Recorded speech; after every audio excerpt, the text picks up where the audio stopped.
आता एक महत्त्वाची बातमी। राज्यातील निवासी डॉक्टरांचा संप आता अखेर मागे घेण्यात आलाय। विद्यावेतनात 10,000च्या वाढीनंतर आता हा संप मागे घेण्याचा निर्णय घेण्यात आलाय। राज्य मंत्रिमंडळाच्या बैठकीत विद्यावेतन वाढीचा निर्णय घेण्यात आलाय। 22 फेब्रुवारीपासून निवासी डॉक्टर हे संपावरती गेलेले होते, त्यामुळे आरोग्य व्यवस्था ही कोलमडली होती, रुग्णांचे हाल होत होते आणि त्यानंतर आता अखेर राज्य मंत्रिमंडळाच्या बैठकीत महत्त्वाचा निर्णय घेण्यात आला आणि अखेर डॉक्टरांचा संप आता मागे घेण्यात आलेला आहे। विद्यावेतनात 10,000च्या वाढीनंतर हा संप मागे घेण्यात आला।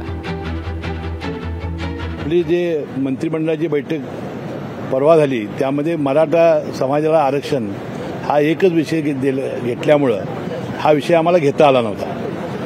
त्या दिवशी सुद्धा मी त्यांना बोलावलं आणि सांगितलं तुम्ही संपावर जाण्यासाठी जो निर्णय घेतलेला आहे तो एक आठवडाभर स्थगित करावा। 25 तारखेला पुन्हा आमची मंत्रिमंडळाची बैठक आहे, त्यामध्ये हा विषय आम्ही कोणत्याही परिस्थितीत मंजूर करून घेणार आहोत।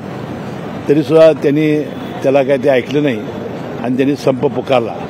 पण आता मला आनंद आहे, देर आहे दुरुस्त आहे। काल हा 10,000 रुपये आपण त्यांना वाढीव स्टायपेंड देण्याचा निर्णय घेतला आणि तो मान्य करून त्यांनी संप मागे घेतला। मी त्यांचे धन्यवाद मानतो।